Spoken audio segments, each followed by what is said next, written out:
Velika mi je čast i privilegij da je na mome YouTube-u sada će nešto reći naš veliki hrvatski pjesnik, profesor, doktor znanosti, veliki poznavatelj hrvatskog jezika.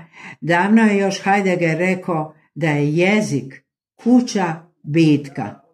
A osim što poznaje hrvatski jezik, naravno poznaje jedan čudesni dijalekt komiški. Pjesma koju ću reći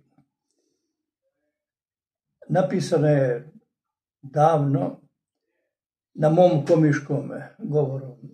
Da je bilo kad je bilo, da je bilo onda bit, ne bi bilo, sad je bilo, ne bi bilo, sad će bit.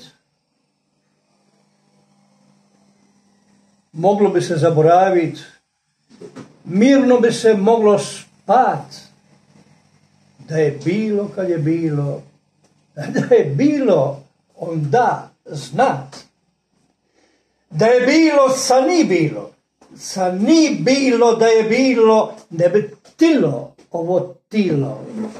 ovo tilo, ne bi bilo.